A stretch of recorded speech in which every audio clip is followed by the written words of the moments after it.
Time now for Michigan's #1 outdoor radio show, Mike Avery's Outdoor Magazine. Mike Avery has covered the outdoors in Michigan for more than 4 decades, and that tradition continues today.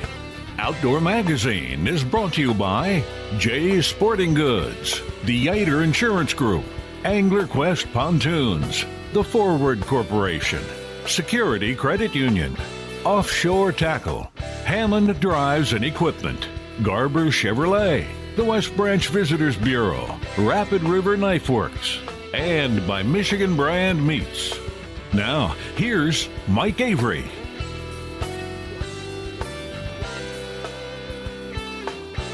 Well, thank you, Ken Hunter, for that introduction, and welcome. Welcome to another edition of the Outdoor Magazine Show. Right here on the Outdoor Magazine radio network on more than 30 radio stations across our great state of Michigan. And as always, glad to have you along with us as we work our way through this month of December. Is it really December, though? Or is it February? Is it the end of January? That's what it feels like, doesn't it? Boy, I don't remember having this kind of, and I'll say it now, I'll say the word, winter. I didn't want to say it a few weeks ago. Now I don't have a choice. This kind of winter weather and, I got to say it now, snow at this time of year in recent years. It's starting to feel like the beginning of a good old-fashioned Michigan winter. Man, when I came into the studio of the station this morning, it was crazy. And we've had a couple of big snowfalls back to back and a little bit of ice in between. And of course, this is going to vary depending on where you live in our state. But here in the central part of the Lower Peninsula where I live, it's been kind of crazy. And we've had some snow, and it looks like we're going to get some more. But, you know, if you're an ice fisherman, an ice angler, I shouldn't limit it just to fisherman, an ice angler, you're pretty excited, right? It's off to a pretty good start this year. So I will wish you a good season. I will wish you a safe season. I probably will not join you a lot on the ice. Maybe one trip out on Saginaw Bay. Maybe go out there with Mike Smith of Offshore Account, my son James. Maybe they'll let me tag along one day for a trip, and that'll be about it. And I'll be... You know, I will have the experience, and I will be content. Yeah, I can hear him, John. I will be content. I did have a very interesting, very exciting, very cool experience this past week. You know that I have been spending the entire deer season trying to shoot a doe. It's not a lofty goal, is it? It shouldn't be that hard.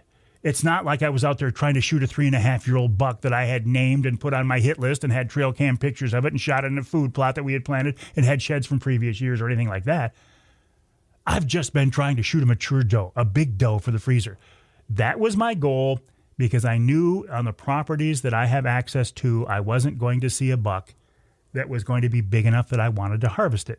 Not being a snob at all, I just didn't want to shoot a 1.5-year-old buck. If you did, God bless you. I am so happy for you, and I sincerely mean that. But it wasn't on my list of goals. My goal was to shoot a big doe. And I'm having a terrible time of this. You wouldn't think it would be this hard. Again, the backstory is our lease property, there's really nothing holding deer there. We have to give them a reason. I can't hunt over bait. I have no philosophical problem with it, but it's illegal, technically, though everybody seems to do it. It's illegal, and I cannot afford to be caught hunting over bait, so I will not hunt over bait. So we put in food plots on the lease property, and by we, I mean my son James. He did all the work. But they just didn't develop. They just didn't take off this year, and I think it's because as soon as that seed was in the ground, we got about a 6-week really severe drought, and they didn't get the water to take off. But the food plots just never, occasionally you'd see deer wander through there, and once in a while they would work their way into the food plots and munch a little bit. But it wasn't like the experience I see on the TV hunting shows. Nothing is, right? But there, or the videos are online, you'll see a lush food plot with deer just pouring into the food plot. We did not have that experience with our food plots at all. And it got to the point where after going through the firearm season, I'm like, you know what? I don't think I'm going to shoot a doe. I don't think I'm going to have the opportunity to shoot a doe or any adult deer at our lease property because they're just not staying there.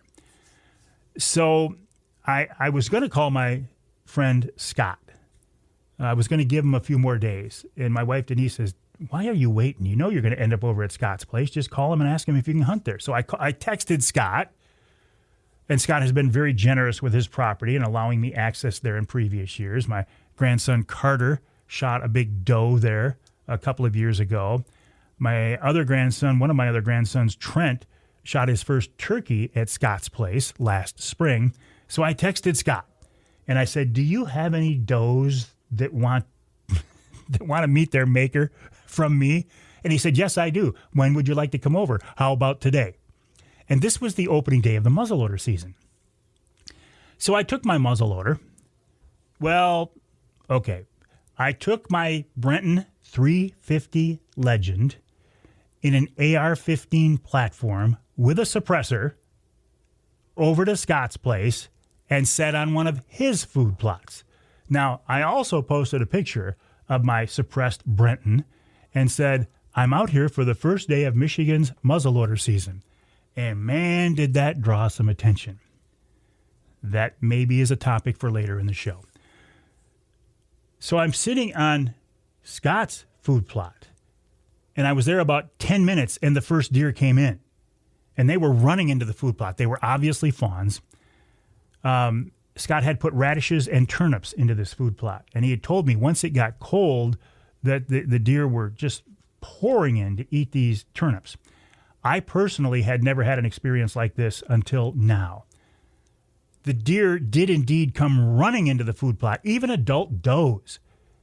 I saw mature does come running in. I had to put binoculars on them to make sure that they were adult does and not fawns, just big fawns, because they were acting like fawns. They were so happy and so eager to get into the food plot. And they come in there, and they're pawing at the ground, and they're tearing up these turnips, and they're walking around with turnip greens hanging out of their mouths. It was crazy. I'd never seen anything like it. I thought, okay, this is what a food plot can be like. So I'm watching a lot of deer. There was a 4-point buck that came in there, and he chased does around for a while. It was really cool. I'm in there about an hour and a half. It's starting to get dark, and I think, okay, I got to get serious now. A group of several deer came into the food plot after being chased out by that buck. Apparently the second rut had kicked in. A group of maybe 6 or 7 more deer came in, including 2 or 3 mature does and some fawns. So I let the biggest of the mature does walk in front of me. She stopped broadside at about 40, 45 yards. I'm guessing I didn't range it. I put the crosshairs of that 350 Legend on her shoulder. I squeezed the trigger. The gun, which is suppressed, it wasn't that loud. When I killed my bear with that gun in the UP, my recollection is it was louder. And, of course, on the range downstairs at Duncan's, you're in a concrete tube, so you can't get a sense of it. I was pleasantly surprised how quiet this gun was. And I'm not shooting subsonic. I'm shooting standard ammunition. Very quiet. In fact, all the deer in the food plot didn't even take off. They were startled. They didn't know where the sound came from. She went about, 30, 40 yards, and I found her there. So I finally got my big doe this year. Finally have venison for the freezer. And it was rewarding because I had spent so much time out there trying so hard, trying to make the lease property work. And my granddaughter had killed a deer on the lease property. Trent had killed a couple of deer on the lease property. So it's not like it wasn't effective, completely effective. And we have a wonderful experience out there all hunting together. So we will continue, if Gene and Pam allow us, we will continue to lease that property. But we're going to do something different with the food plots next year. And hopefully we can have some kind of success like my buddy Scott did. Scott, again, thank you so much for letting me hunt there and, enjoying that experience and putting a big doe in the freezer. Some of the comments, though, and I don't think I have time to get into them now. I may address this later in the show. But it does reaffirm my fear that the biggest threat facing hunters today is not anti-hunters. It's not. I think the biggest threat to hunting today is from fellow hunters who just cannot keep their mouth shut and feel the need to comment negatively on just about anything that's put out there. And it does take its toll. It does wear on me. But the bigger problem is I think it further divides the hunting community. We don't have to look outside to see the threat to our lifestyle. It's not those crazy anti-hunters, although they are a threat. The biggest threat in my mind is our fellow hunters who they can't help it. They have to make negative comments, and I think it's a shame. Coming up on this week's Outdoor Magazine show after the break, Marty Szlega, the Airborne Angler, joins me. That season is kicking off. Then Captain Jason Graham of Linwood Beach Marina and Send It Charters, talking about the upcoming ice fishing season on Saginaw Bay. In our second hour, another topic that seems to draw a little bit of attention, that's wolf hunting. We'll be talking with Darryl Godin, a wolf guide in White River, Ontario. Then Angela Kujawa of the DNR talking about the second Michigan elk hunt. This week's Ask Avery segment features Randy Claramunt, the DNR fisheries chief. And then hour number 3, coyote Matt Schalk talking about predator hunting. And we'll wrap it all up with the wild game chef extraordinaire, Dixie Dave Minar.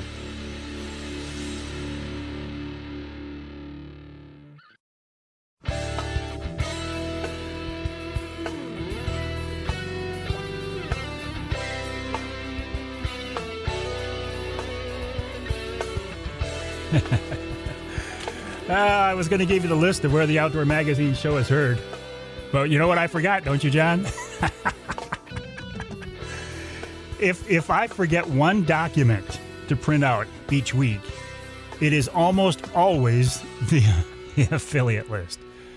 Oh, I'll send it to you later, John, so you can print it out. But he'll probably have it to me in the next couple of minutes.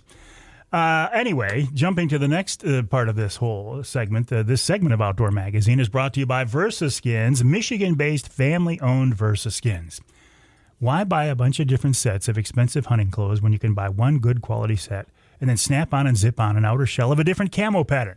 If you need big sizes, I'm talking 4, 5, 6X, VersaSkins can help you out. If you are a saddle hunter, VersaSkins makes jackets specifically for saddle hunters as well. Check them out online. The website, versaskins.com. That's versaskins.com. Or go to amazon.com and do a search for VersaSkins brand. VersaSkins, just change your skin for the season you're in. Oh, listen, I just thought of this. The Outdoor Magazine radio show, I can do this by my memory. You can hear us on WZTK in Alpena. That's 105.7 FM. You can hear us in, let's go WSJM, 94.9 FM in St. Joe.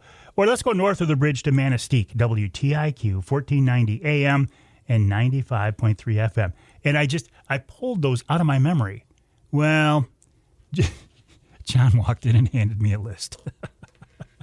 Thank you, Jonathan. Oh, you know that I'm not a huge ice fisherman. I'm just not. But I acknowledge that ice fishing is a wonderful wintertime activity. In fact, I just got a news release the other day. The top 14, and I don't know how they came up with 14, the top 14 ice fishing destinations in the country. And you know what number 1 was? Saginaw Bay. And I find that interesting because Saginaw Bay doesn't even, you're not necessarily going to have great ice conditions on Saginaw Bay every year. That's why a lot of people have turned to the Airborne Angler, Marty Szlega. Marty started this whole Airborne Angler concept a few years ago now, maybe several years ago now, and it's proven to be extremely popular. And he's with us now on the Outdoor Magazine phone line. Marty, welcome back. How you doing? Good morning, Mike. Nice to talk to you again. Well, it's always a pleasure to talk with you. For folks who don't know who the Airborne Angler is, what do you got going on? What is it that you do? Just volunteered to fly aircraft around the Saginaw Bay region and take pictures of ice conditions at the most popular access locations so that people can plan their trips and hopefully stay safe. When did you start this, Marty? How many years has it been now? Oh, it's going to go over 7 or 8 now, I think. I think we're approaching a decade. Yeah, it's just grown steadily each year, and it's a lot of fun doing it. Well, and it has grown, which obviously means there is a demand for a service like yours. And nobody was doing it. Nobody was doing this before you, Marty. I mean, you found a niche and you filled it. Yeah, it's not the most cost-effective way to use an aircraft. I'm sure you can imagine.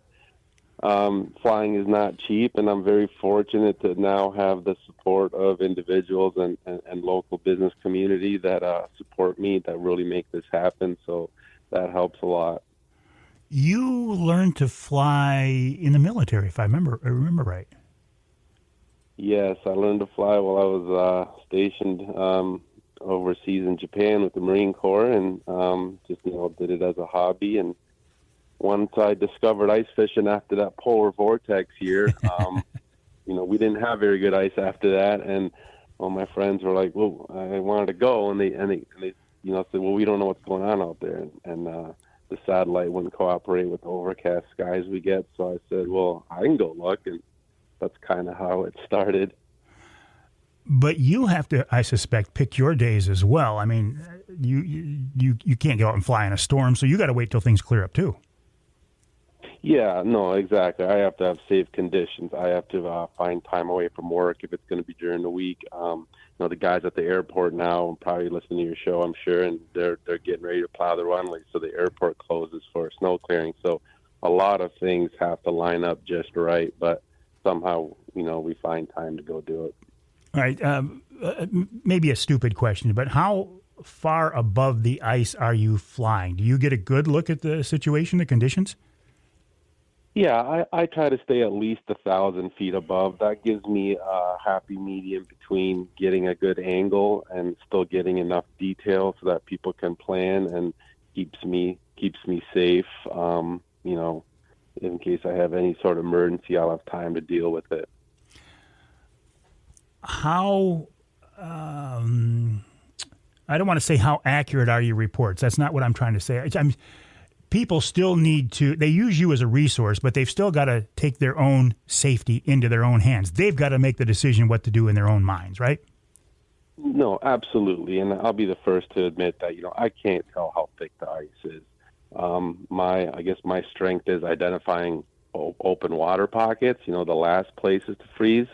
That I'm very good at. I can see birds swimming in it. I can see the ripples on the water, and we get stubborn pockets for whatever reason. We have stubborn pockets of water that just don't want to freeze, especially the last ones. So I really like to keep close tabs on those.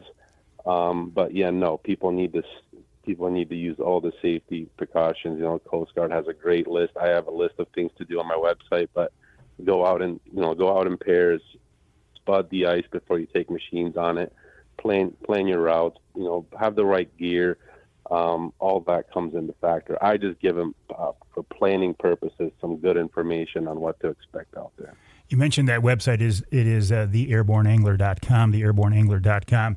I find it interesting that you say there are certain areas, certain parts of Saginaw Bay that routinely freeze up after others, later than others. I wonder if it's a current thing or a depth or what? I have a little bit of information. I did some research on that. It's very dynamic, but I'm starting to see common patterns, like some of the sandbars that the sediment that gets washed out of the river, like the Pinconning bar, Saginaw bar. As water flows up and over those, it tends to erode the ice from underneath. Any of the rivers and ditches washing road salt out. Things like that, and then just the current flow around the bay. The shallowest water obviously freezes first, and then the deepest obviously last. So we're starting to see some patterns out there, and then you just get these goofy little pockets of water. Last year, the northwest corner didn't want to heal up, and wind doesn't help, definitely. So it's different every year, but a little bit of patterns are developing. Boy, you do deal with changing conditions, don't you? I mean, I got to believe from a flight earlier in the week till just before the weekend, things could change completely, either for the better or going south, depending on what time of year it is.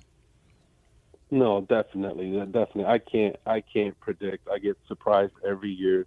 You know, some years I think it's not going to happen, and then this year, I mean, this year almost seems like a normal winter, although its conditions are setting up way better than any time before.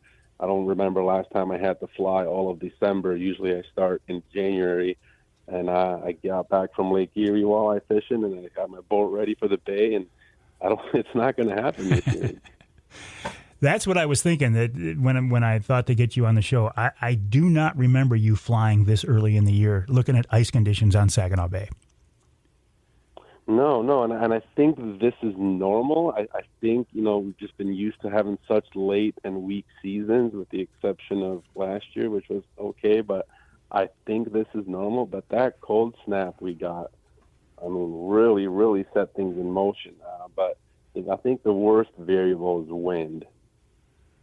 And have we, because the wind opens up the famous crack, right? Yeah, I mean, just, you know, the friction on the ice, especially when it's thin and weak. You know, if we could get a couple calm nights of strong temps, then it can probably withhold, you know, a moderate wind event. But when it's just setting up and we get these storms like we're having now, it'll shift that ice all around, and then it just gets really hard to track it, because guys will go out there and be like, I'm standing on 14 inches. Well, the piece that froze last night probably is half an inch, and, you know, you get some snow on it, and then it all looks the same, and that's like the most dangerous time. Yeah, and especially for out-of-area anglers. I mean, the local guys, the local, you know, women who grew up on the bay, they've been going out there for 20, 30 years, they get it. They know how to figure things out. I think your service is especially valuable for folks who come in from outside of the area who don't have the experience on Saginaw Bay or big water ice. I think that's where you're really valuable, Marty. Yeah. I mean, you know, a lot of it's kind of a double-edged sword. People coming from out of town, you know, they're a little bit more cautious, you know, and they'll be looking for a lot of information. And then you get the local guys who fish every year, but then they get kind of, aggressive with it. And it's the local guys that get themselves in a little bit of hot water or cold water. But yeah, I mean, I hope the information helps everyone. So how often do you fly? Just, I mean, really as often as I can, especially when the ice is forming and, again, when it's deteriorating.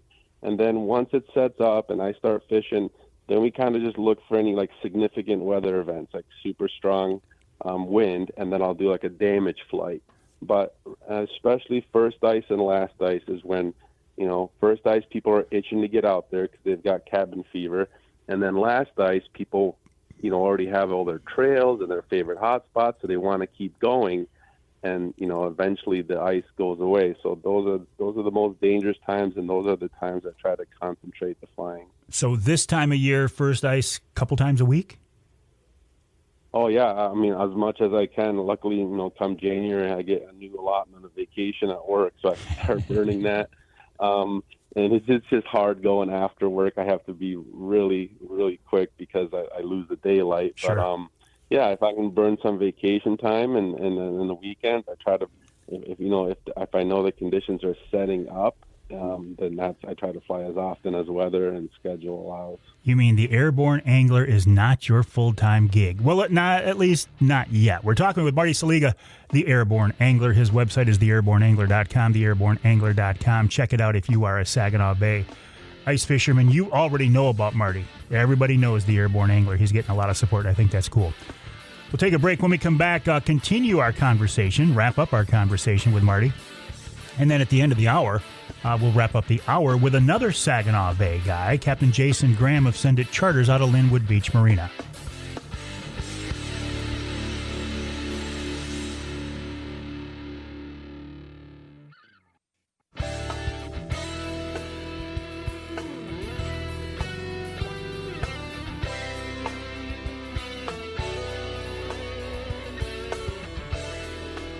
You can hear the Outdoor Magazine show in Caro on WKYO 1360 AM, WIDL 92.1 FM. You can hear us in Lansing on WILS 1320 AM, and you can hear us north of the bridge in Newberry, WNBY 1450 AM, where my good friend Johnny Bowler, the Bear Whisperer, is spending all of his time in a plow truck. This segment of Outdoor Magazine brought to you by Killer Food Plots. Look, I know you're not putting in food plots right now, but you might be looking at your food plots like I am and thinking our food plots just did not do the job this year. Now, it's probably weather-related, probably because once my son James put them in, we had a terrible drought. I'm not sure what you can do about that, but we are looking at how we can do things differently for next year. And we're going to be working with Rich, a Michigan-based family-owned company. You know, I love that. Why not work with a Michigan-based family-owned company? There are some big conglomerate food plot companies out there, seed companies out there, but I feel better talking to the guy face-to-face, shaking his hand and say, you know, let's talk, let's work. The website, killerfoodplots.com, that's killerfoodplots.com. Also, we are recording this month's Killer Food Plots podcast today when we're done doing the radio show. Rich Krazan will join me. And in fact, James, my son James, is going to join us too to talk about this whole process of rethinking your food plots. Talking now with Marty Szlega, who actually knows my son James. He's a friend of my son James, and Mike Smith of Offshore 8 Count. Marty, I saw a video you and Mike did last winter that was absolutely hilarious. Yeah, we're dabbling into video production, but you know, when you spend 12 hours on the ice, things happen. So you not only are flying the bay, you are a hardcore angler yourself. Yeah, no, I mean, I love ice fishing. I love going out there, taking my kids out there when I feel it's safe. And you know, we like boat fishing, but you're sitting there managing the boat, and you're kind of worried all the time if you have kids on board. But I don't know, something about being in the shanty with the heat on, you're just nice and stable. It's one-on-one with the fish. You just really enjoy it. I'm looking at your website right now, theairborneangler.com, theairborneangler.com. I see a picture of you. Is that your boy with you there on the ice? Yep, that's Max. Yep. Is Max as hardcore as you are? He's hardcore into sports right now, but when winter comes around, he likes got his first sled now, so he's fixing that up, and yeah, I think he enjoys it as well. So what advice do you have for folks coming in to ice fish Saginaw Bay? I mean, a lot of people come to the bay in the summertime. They're trolling. They know the waters from that perspective. Are you ice fishing the same basic spots that we troll in the summertime? Yeah, I think there's shallow water. There's if you can get out deep. A lot of guys like to go out deep. I mean, I think the fish spread all over. I think as the season progresses and they're getting ready to stage and run up the rivers to spawn, But I think just all around from Au Gres south, you can go to the main access sites and not far away there'll be good fishing. So it's a lot of when we're trolling, we're covering miles of water in a day, right? And when you go ice fishing, I don't know where we get the confidence to just sit down and drill an 8-inch hole and think that the fish will be there. But, as you said earlier, Saginaw Bay is a wonderful fishery. And come this time of year, chances are really good that the fish will be there. So what ports, what cities, what launches do you fly over? What do you document?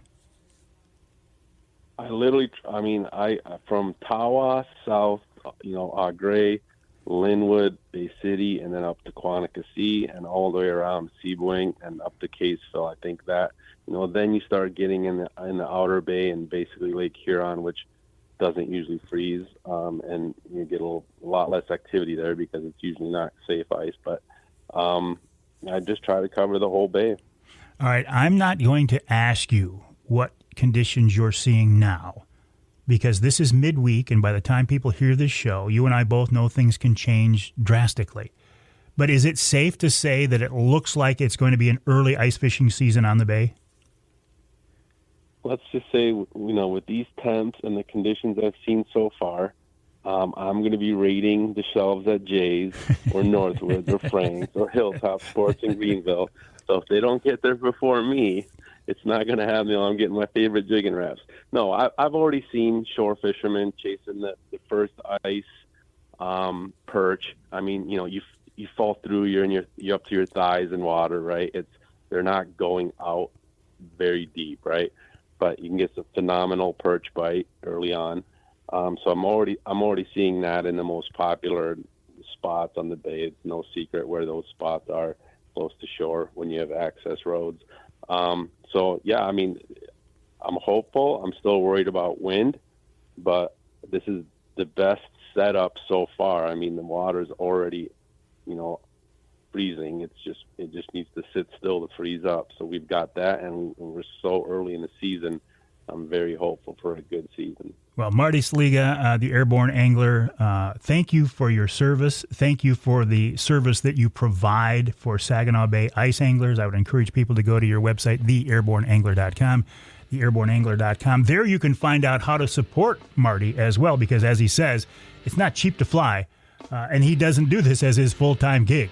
This is a sideline for him, so I think it's very cool. Marty, have a great season. We'll talk again soon. We'll take a break here on the Outdoor Magazine Show. When we come back, continue on this Saginaw Bay ice fishing theme with Captain Jason Graham of Send It Charters out of Linwood Beach Marina. When will he start doing his ice charters?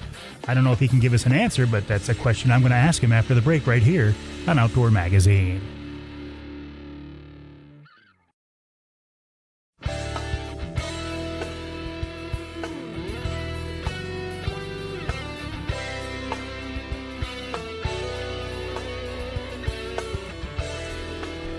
You can hear the Outdoor Magazine Show in Sheboygan on Big Country Gold, WCBY, 1240 AM, 100.7 FM.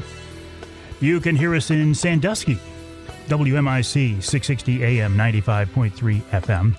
And you can hear us north of the bridge in the Sioux on WKNW, 1400 AM. This segment of Outdoor Magazine brought to you by the Linwood Beach Marina and Campground. Linwood Beach can be your year-round Saginaw Bay fishing destination and your mid-Michigan Angler Quest headquarters.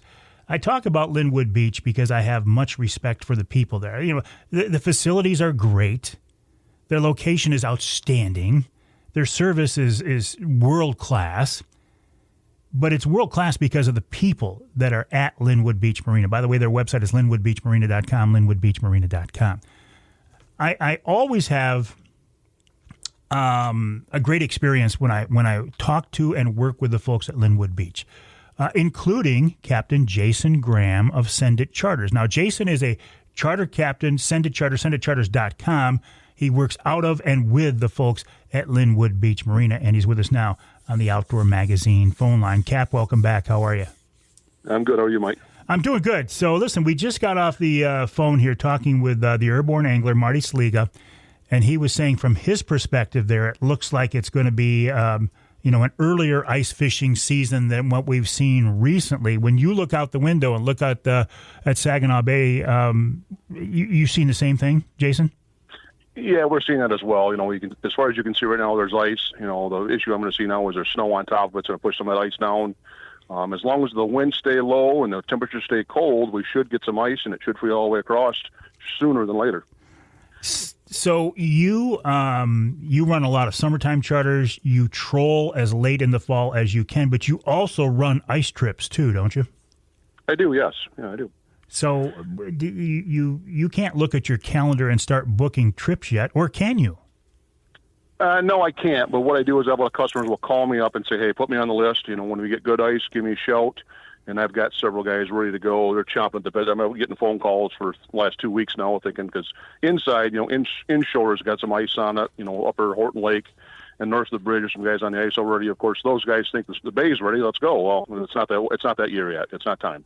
Yeah, a lot of cold weather, a lot of winds. There's a lot of variables that make Saginaw Bay a whole different animal than all the inland lakes that have shore all the way around, where the lakes will freeze over. That's exactly what I was going to say.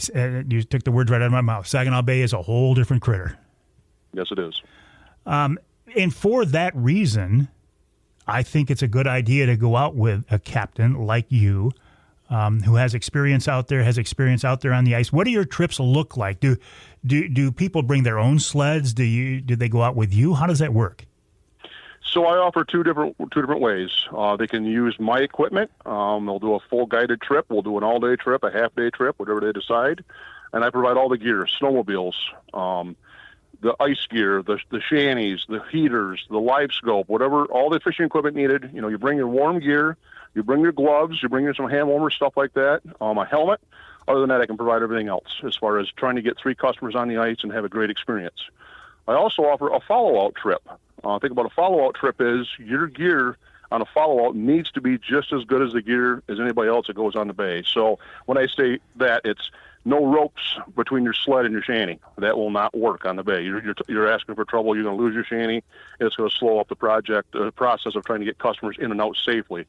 A tie bar is one of the few things that you have to have between your shanty and your sled to make it accessible for the, it might be a 3-mile trip, it might be a 10-mile trip. You have no idea how long it's going to be out on the ice. But follow-out trips, I will take customers out, bring your own gear, bring your own stuff. A kind of a semi-guided, I'll put you in the area, I'll get you set up, tell you I'm catching my fish, what I'm looking for, that kind of stuff.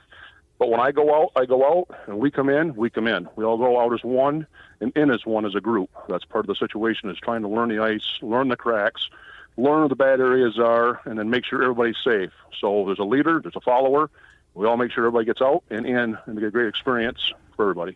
Well, what a great experience that is for somebody who wants to learn the bay, who has their own gear, but they don't have the experience or the comfort level to go out on their own yet. That's a great idea. That's correct. Absolutely.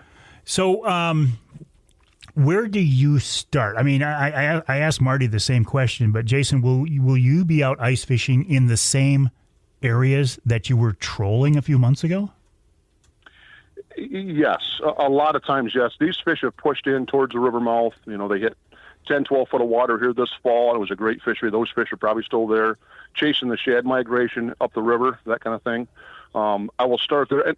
And, my first couple of times on the ice, I'm either by myself or Scott Safransky and myself will go out for a ride, and we'll just go check a bunch of spots, try to figure out where these fish are too. So when I start running trips, I know where these fish are actually sitting at or in the area, and try to figure out whether they're then 12 foot of water, 20 foot of water, 25 foot of water, and just try to figure out where a good area is where these fish have migrated to, and hopefully there'll pile them in there at the same time when you get customers out there. You said Scott Safransky of Linwood Beach Marina, one of the owners of Linwood Beach. I think you guys have a great thing going on there, Jason, and you are in the perfect spot. I'm assuming your trips are all based out of Linwood Beach?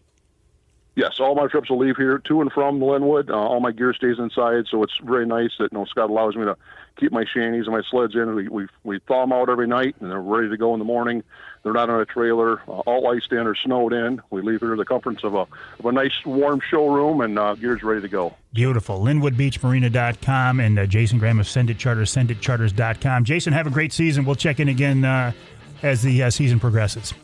I appreciate it, Mike. Thank you. All right. We'll take a break for the top of the hour. When we come back in our second hour, we're going to switch gears completely, but a topic that gets people cranked up, the topic of wolf hunting, but not here in Michigan. Wouldn't it be nice? We're going to White River, Ontario, Canada to hunt with Darryl Godin, then Angie Kujawa of the DNR about the late elk season, and we'll this week's Ask Avery question and more.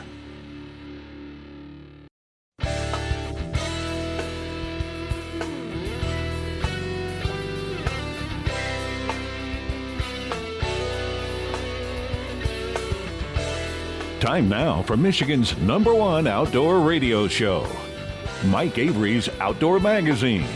Mike Avery has covered the outdoors in Michigan for more than 4 decades, and that tradition continues today.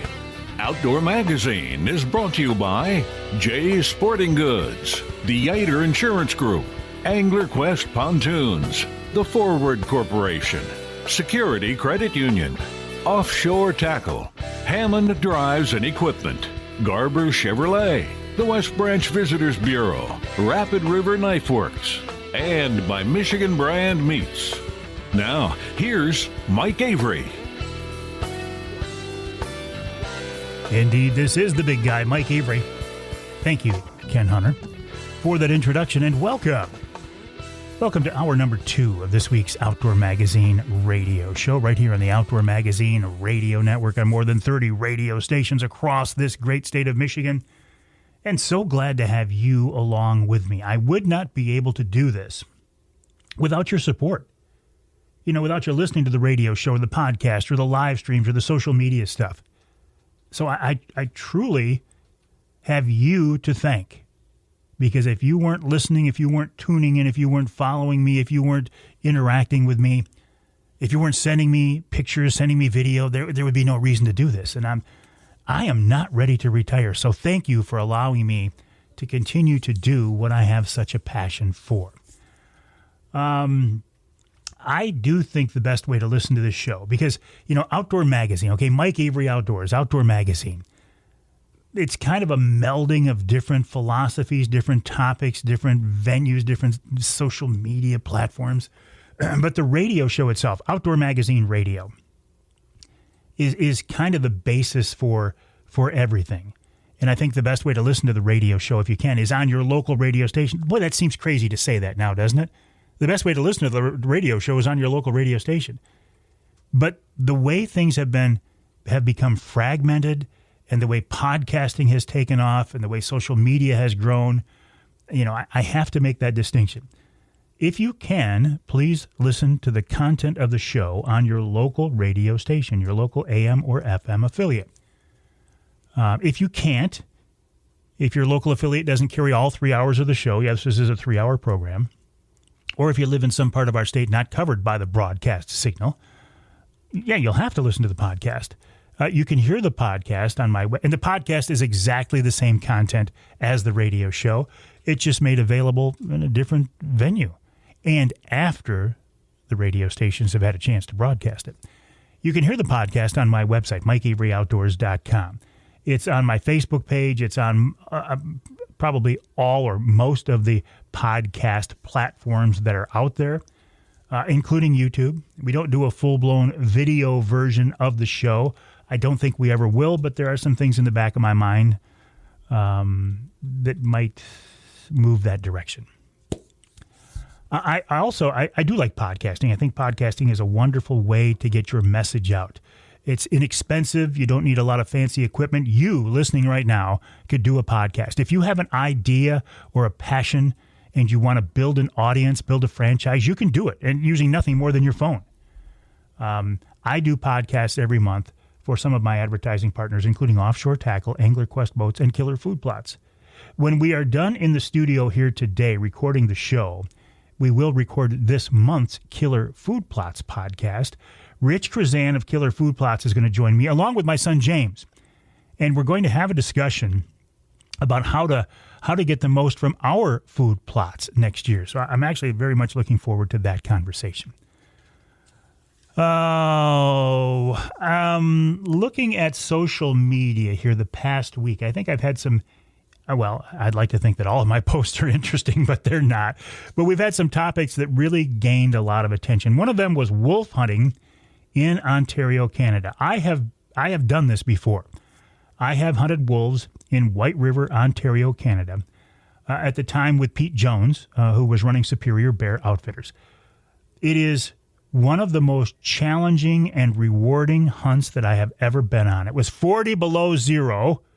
I was out there originally with a crossbow. I had a wolf in front of me with a crossbow, decided not to take it because it appeared to me to be a small female, not the best coat. I eventually ended up taking a wolf with Pete's 30-06, over bait at 109 yards, I think it was. A beautiful wolf. I really wish we could hunt wolves here in Michigan. We can't yet, but the option is still there to go to White River. Pete is not actively guiding wolf hunters anymore. Before I go any further, I love White River. The people there are extraordinarily friendly. I have many friends now that have developed over the years in White River, including Darryl Godin. Darryl is your guy. If you want to go on an Ontario wolf hunt and have a really good chance of seeing an animal, taking an animal, he's your guy. And he's with us now on the Outdoor Magazine phone line. Darryl, welcome back to the show. How are you? Not too bad, Mike. How are you doing? Well, not as good as you, because I'm sitting here in a radio studio that I love, but you're out in the bush on a moose hunt this morning. Tell me about that. I am. It's a little chilly, but We just cut a fresh set of tracks. We're going to come back and look for them later. It looks like a good one, too. That's what we're after. I'm with a good friend of mine from White River Air, the owner. So I try to give back to him a little bit there. So I drew a bull tag. So I thought, well, we'll go look for a big one for his wall. A big one for his wall and for your freezer. Well, for our freezers, yeah, for sure. But yeah, it's a little chilly. We got about a little over a foot of snow here, and it's a beauty day, sunny. Hoping it'll pay off in the next couple of days, if not the next hour or so. Well, and I do appreciate, Darryl, I do appreciate you guys kind of letting me intrude in your hunt by being in an area with a good cell signal. So thank you for that. I do appreciate it. Let's talk about wolf hunting. Your season has started. You've had some Michigan hunters up there. You've already had some success. Yes. We got two. We almost pulled off the same thing we did a couple years ago with the same two guys. And we walked in on one, and it was on the bait. And I told him, I said, just stay put. He'll be back. And yeah, he come back about an hour later, and it was a good male. The ones that they got last year or the 2 years ago, they weren't that big, but these two there, they were pretty happy with. What is a big wolf? I mean, I hear people talking about a 175-pound wolf. I don't believe that. The one I got was 98 pounds, and it appeared to be huge. Is there such a thing as a 150, 175-pound wolf? I don't think so. Like 120 is big. Like I had some big guys there come up, like 6'3" guys, and they were holding those things up. And yeah, I don't think you're getting any bigger than that. Yeah. But that's a good-sized critter, isn't it? Yeah, they are. They're you could tell, like when they're big, they're big. Like when you got those tall, skinny ones that aren't filled out, they're the ones that are just tearing up the bush. The big ones, they know what they're doing. That's why they're big. They don't have to really work for much. They're big animals, like a 120-pound wolf. That's big, and they're rare to see. Yeah. When you do see them, you could tell the difference between that and 100. Like they're way bigger. And I hear people say, well, I don't know if it's a coyote or a wolf. Listen, I've seen coyotes and I've seen wolves. And when you see a wolf, it's pretty clear to me. And I don't pretend to be an expert, but it's pretty obvious which is which. Oh, yeah. Like their forearms are bigger. They don't have a big, long neck like the coyote. Like they're just bigger and stockier, and they're probably like 6 inches taller or a foot, some of them. Do you have coyotes up there, Darryl? Do coyotes run with wolves, or if you get an area with wolves, the coyotes just won't come into there? No, I had pictures a couple years ago with a coyote on the bait, and you could tell he's a coyote. And then like the next picture, like the following day, had a wolf, and you could tell that's a wolf. And I don't know how they get along in the bush. Like, I think the coyote might be a little quicker and just run away from them all the time. He better be.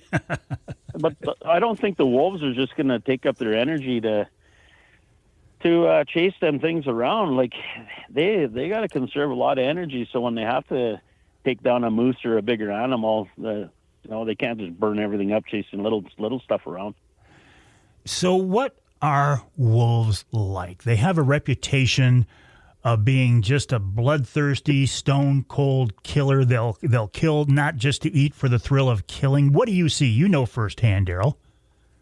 I don't think they kill for fun like the coyote does when he jumps into the sheep pen and just slaughter everything and then run away. The wolves kill. They leave their kills around. Like they know what to do. They'll take down a moose. They're not going to gobble it all up. They're going to go back. They know where they killed it. They're going to go back, and I see it lots. Like you see, like a lot of, they like to take cows, like younger moose, smaller moose down, and then you just keep going back, and the bones are scattered around, and then you go back a month later. There's no more bones. The ravens aren't going to take the bones away, but something else is, and the wolf tracks are there. They're not they're not like the coyote, like kill for fun. They kill to eat. Hang tight, Darryl. I got to take a break here in the Outdoor Magazine show. We're talking with Darryl Godin, White River, Ontario. wolf hunting guide. If you want to get in touch with Darryl, and I've had a lot of people reach out to me, and I don't know if they're following up with Darryl or not, but send me an email to mike@mikeaveryoutdoors.com, mike@mikeaveryoutdoors.com. I will give you Darryl's phone number. I don't want to put it out over the air. But if you're serious about a wolf hunt, email me, mike@mikeaveryoutdoors.com. Again, mike@mikeaveryoutdoors.com. Ask me for the Wolf Guys phone number, Darryl Godin of White River, Ontario, and I will pass it along to you. We'll take a break. When we come back, more with Darryl, and then we're going to let him get on with his moose hunt. I'm telling you, these guys in White River, they live in the bush, and they are so good at it.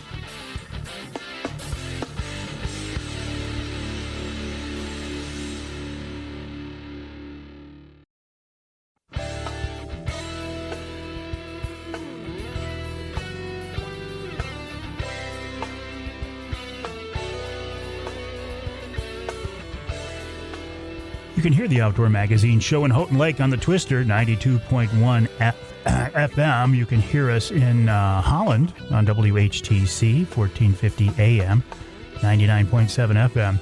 And you can hear us north of the bridge in Marquette, WDMJ, 1320 AM. Speaking of north of the bridge, this segment of Outdoor Magazine, you know what sound that is. That's my Rapid River knife. Locking back open. I just took it out of my pocket. I cleaned it up. This is the same knife I used to dress, i.e. gut, the doe that I shot last week. And it did a great job. I didn't do such a good job, but the knife did a great job.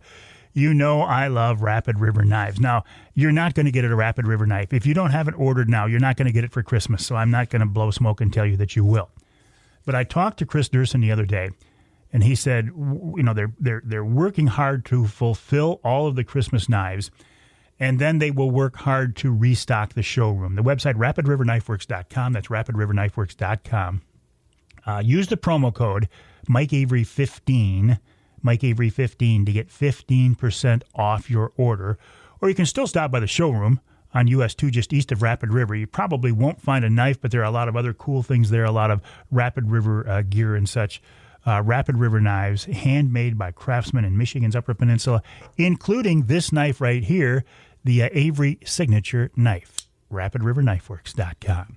Talking right now with Darryl Godin, a wolf guide in White River, Ontario, Canada. Darryl is taking time out from a moose hunt to talk with me. And Darryl, good luck on that moose hunt. You're looking for a big boy, eh? Yeah, we're trying to. I know there's one back here, and I know he's a big one. We're just waiting for him to poke out there. We got like probably 200 and 300 yard shots, so I think we'll be able to pull something off if we do see him. Will you call him, or is that only for earlier in the fall during the actual rut? Yeah, it's tricky to call them right now. We just try to cut tracks and then just try to get a visual on them and then make our move that way. Gotcha. And what about your wolf hunts? These are all over bait, correct? Yeah, all over bait. You know what? Going out to the like the blinds and stuff like that. It's not rare to see them on the road. You know, like so when we're driving out, I encourage the guys to get ready because we might even poke one on the way out to the blinds. Your success rate's pretty high, isn't it? Yeah, it's up there, not too bad.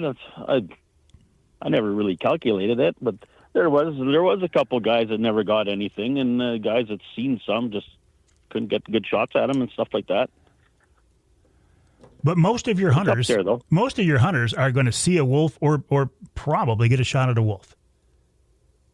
I'm hoping they will. Like I fired up some baits this year on water early. Because we did have ice last year, I couldn't do it. It was just unsafe, and we don't want to put anyone in that situation where they fall through the ice and stuff like that. So this year, I got 3 baits that are on water that I use through the year, and they're hitting pretty good right now. And you're using moose for the bait? Well, yeah. I was fortunate to get a couple moose earlier in the year, so I kept that. Another one of my friends, he's a local trapper, and I got some beavers off him. And my cousin in Thunder Bay owns a feeding station for cattle and pigs and stuff like that. So the wife was up there yesterday and brought me back 6 pigs back, and they're 300 pounds each. I'm hoping she was driving a truck. I hope she didn't throw those in the back of her car. No, she took my. I told her, I said, I need some pigs and I need them back today. You know, so her and her mother went out to Thunder Bay and brought me back 6 pigs. Like I said, they're 300 pounds each. So what I do is I drill a 10-inch hole in the ice and wait for a good day and try to freeze them into the ice so they don't take off with them, because they will. They will take off with like a half a moose. Like if it's a roadkill and I drag a half a moose out there. You know, I got to go look for that half or whatever all the time. I got to go drive through the bush with a snow machine. Oh, there it is. Tie a rope up to it, pull it back out, you know. So we got to freeze them into the ice, and it's fortunate the ice is here now this day. It's amazing how strong they are. When I was up there wolf hunting the first time, I had a moose carcass in front of me, and I saw a little wolf come in and grab a moose rib, and that's a lot bigger than a whitetail rib, and just break it off and start munching on it. I mean, they're strong animals. Yeah, they are. They're strong. Like I had one, my furthest bait out, I put cattle heads. I picked up 10 of them, and that thing was walking around with that head in his mouth, just walking around. I got him on trail camera. He had it in his mouth walking around. So a 30-pound head and a 100-pound dog walking around, that's crazy. It is. And the experience itself is just so surreal and so cool. I would strongly encourage people, if they have an interest in this, to get in touch with you. Send me an email, mike@mikeaveryoutdoors.com. I can get you in touch with Darryl. Darryl, when the wolves come in, do they come in as singles or do they come in as a group, as a pack? Well, you know what? I had trail cameras up for my own personal use, and it gets discouraging to the guys, because then they get their hopes right up and I just don't want that to happen. So I didn't put no trail cameras up. I had one guy, he come in there last year, and he had 10 wolves walk in single file to the bait right in front of him. That's a rush. Wow. Instead of looking at a picture of 2 or 3 on a bait. So yeah. And he a big black one stood in front of him, and he did not take that shot. He shot a big gray one instead. Why did he not shoot the black one? He didn't want it. He wants the big gray wolf. And you know what? Perfectly fine. Everyone wants the black wolf, just like bears. Lots of guys, they just want to shoot the black bear. They don't want that brown one. The brown ones are pretty cool. Yeah. But some just want the black ones. Okay, let me ask you a question, and you know what I'm going to ask you. If you're not going to eat these, and most people aren't, why are you hunting them? What's the reason for taking a wolf? It's the predator control. It's hard to explain. I don't know if the wolves are killing a lot of moose. Like I said, they don't just go around killing for fun. Because I shot 2 small moose this year. They were small. And there's wolves like crazy in the areas. And, if they're killing all the little moose and stuff like that, why are these spike horns running around? And, I see cows, calves. So, it's like going back to shooting or, the wolves killing for fun. I don't... That's not the thing. And I don't think they eat as much moose as people think. They do a lot of damage on the population. But if the moose population is good, the wolf population is good, and that's why we do it. Is there's a lot of moose in some areas that are just maybe getting pushed out because of the logging, or they might be just getting annihilated by the wolves. So it's hard to say, but we're trying to just control the predators so they don't do a whole lot of damage to the moose population. We had deer up here too. We don't see much deer anymore, and I think they wipe them out. Probably a little easier to catch and kill. When I was up there wolf hunting, and it's been several years now, we weren't that far from town, and there were stories of wolves coming into the edge of town. If you didn't control the population, you'd have wolves wandering through White River, wouldn't you? Yeah, well, that's the thing. Now we got the coyotes running around town. So I don't know which one's the worst. I'd rather have a wolf walk through town than a coyote because, like I said, those things are just out there. They're a nuisance, not the wolves. And Wawa had 3 wolves walking right down the main street there in the middle of the daytime there a couple weeks ago. I don't think that's something that most people want to see, though, Darryl. I don't know. Maybe you guys are tougher than we are. No. It's when you got a little kid playing on the street, you don't want that dog coming near him. Right. Or your pet. Like Wawa had a lot of pets go missing. They let their dog out. Coyotes would grab them and run away with them. Like, get a bigger dog. This is something that could have a little bit of a chance. I was impressed when I was up there how smart the wolves were and the mind games they will play with you as far as, walking on your track and urinating on your track. I mean, they know you're there, but they have a healthy fear, from what I've seen, of humans because you guys are hunting them. I'd like to see us hunting our Michigan UP wolves because our wolves in the UP, Darryl, they have no fear of man because they're not hunted. I think you got to instill a healthy fear of man in those critters. You do. Like maybe open up the season for a couple of years if because they're going to get out of control. Like and another thing too with wolves, you start wiping out the pack, the little ones are going to say we're making our own pack, and then you're going to have a pile of them. That's why we're trying to just try to keep control of it. I don't run 25, 30 hunts like the guys up in Cap. I just do 10 guys and hope for the best for them and hope for the best for myself and the population to just stay normal so they don't get out of hand. Do you have openings for hunters yet this season, or are you booked? I don't. I'm booked. Like I did 5. Well, I got 2 guys coming Saturday and then 1 coming Boxing Day. And then 2 in January, 2 in February, or 3 in February and 2 in March. If I could squeeze some in, I might be able to.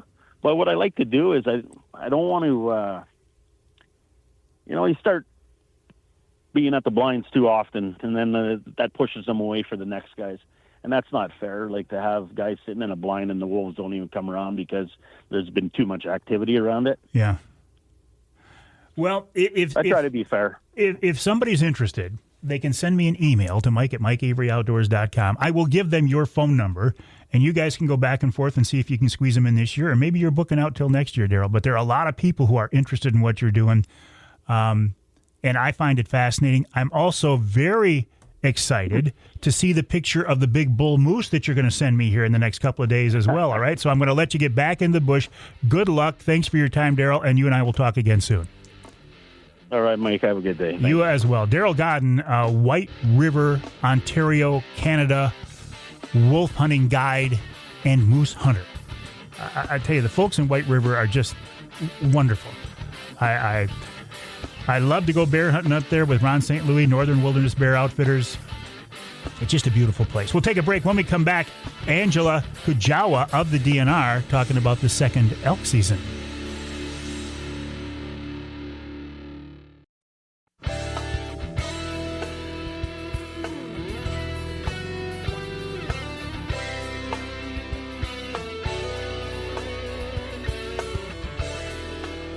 You can hear the Outdoor Magazine show in Houghton Lake on 98.5 WUPS. You can hear us in Tawas on WIOS 1480 AM, 106.9 FM. And you can hear us north of the bridge, way north of the bridge, in Iron Mountain, WMIQ 1450 AM. Well, let's see. We've talked about ice fishing so far. We've talked about wolf hunting. Let's continue on our conversation of things that are a little bit out of the ordinary. Let's talk about Michigan elk. I find it interesting and even fascinating that I will post a picture of a Michigan elk or a Michigan elk hunter, and almost every time I will have people say, I didn't know we had elk in Michigan. I didn't know we had elk in the Upper Peninsula. Well, we don't have elk in the Upper Peninsula. They are centered around the Pigeon River Forest in northern Lower Michigan. And getting a Michigan elk tag is like the holy grail. I will never get a Michigan elk tag, but I'm going to get an elk license because I'm going to win it through the Pure Michigan Hunt. More on that later. Angela Kujawa is a wildlife biologist with the Michigan DNR. She works very closely with the elk herd and the elk hunt, and she's with us now on the Outdoor Magazine phone line. Angela, welcome back. How are you? I'm doing well. Thanks for having me. Always a pleasure. So are we into the second Michigan elk hunt now? Is it coming up? Did we miss it? What's the timetable here?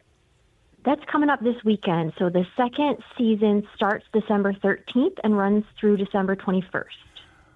What are the conditions now? Have you been getting dumped on with snow? Yeah, we have quite a bit of snow right now. It's currently snowing right now, but that's not necessarily a bad thing for the elk hunt. It provides better tracking conditions, and you can see the footprints easier. So that definitely helps our hunters to have some snow. How many hunters do you have coming in for the second season? We have 160 licenses for this season. 50 of them are any elk, and 110 are antlerless only. Oh, so this is a big one. You got a lot of people coming in. Yep, this late season has more tags than the early season. What about success rate? I mean, I know in the early hunt, I personally have friends who hunted hard for cows and didn't even get a shot. I know there's been some talk about changing the season for next year. Any news on that, Angela? This early season definitely had a low success rate compared to what we're used to. It was right around 50%, and our 5-year average for that early season is closer to the mid-60s, around 66%. So we're very interested to see what it's going to look like this late season. Our 5-year average right now for the late season is around 77%. Ooh, yeah. We try to focus on trends with our regulations and not make snap decisions from a year or two of low success rates, but we certainly are discussing with this upcoming regulations year some ways that might make it a little easier for our hunters because we have seen lower success rates the past couple years. So one proposal that's out there right now is rather than the disjoint, we have 3 periods when you can hunt with about a week in between them for the early season. We are discussing potentially making it a joint one time frame so we don't have fragmented times off during that hunt, and then potentially expanding the late season, adding some days there. So would that increase the number of hunters that get tags, or just increase the opportunity for the hunters who do get tags? That would increase the opportunity for the hunters that do have tags. At this point, there is not a proposal to increase the amount of tags. It really helps us to be able to make one change at a time, and then we can see how that's impacting our success rate. Sure. Versus if we change multiple things at once, we might not necessarily know what's impacting the success rate. This Michigan elk herd, though, it's a wonderful resource, isn't it? Oh, absolutely. It's a great resource for hunting, for viewing. Just people definitely love seeing elk, and they're a native species, so it's definitely important to have them be part of the ecosystem here. But you do want to keep them under control. I mean, that's why we have the hunt, to keep the number to a manageable number, and then I think more importantly, to keep their range controlled. Is that correct? Yeah, we use hunting as a primary tool to manage our elk herd, and it's really important for us to sustain elk herd that's in balance with the habitat that we have. So we do have a population goal of 500 to 900 animals that we think is what would be sustainable with the habitat that's available within our management area for elk. 500 to 900, that's quite a range. Yep, that's our current range. That allows us, in case there was some sort of disease or something wrong with the herd, if we needed to get it down into lower numbers to try to control that, but also on the upper end, what we think that they would be able to sustain with their habitat. And we monitor that with our population survey every other year. And currently our population estimate, our most recent estimate was from 2024, was around 1,100 animals, plus or minus around 250. So we are currently measuring above our population goal right now. And we've got a good, healthy herd. You mentioned disease. That makes me nervous. Nothing in the herd at all, right? So everything's looking good other than the low hunter success number that you might have to deal with. We do test all animals for tuberculosis. They are in the range where deer and elk have been found to have tuberculosis, so we do require that all of our hunters test their animals, but it is a very low prevalence rate. Excellent. Angela Kujawa of the Michigan DNR, good luck this weekend. I know you're not hunting, but you'll be out there. Good luck in getting the research done that you need and getting the information you need, and I appreciate your time on this week's Outdoor Magazine show.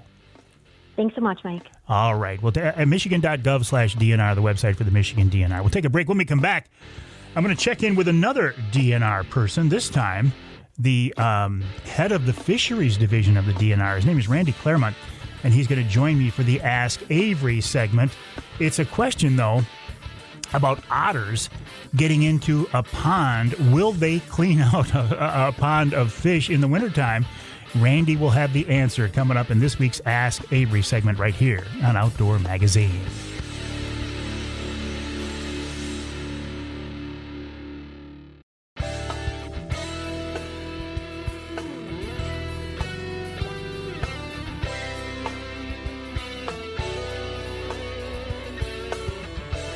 You can hear the Outdoor Magazine show in Ludington on News 97, 98, 98.7 WLDN. And you can hear us in Port Huron, WPHM 1380 AM.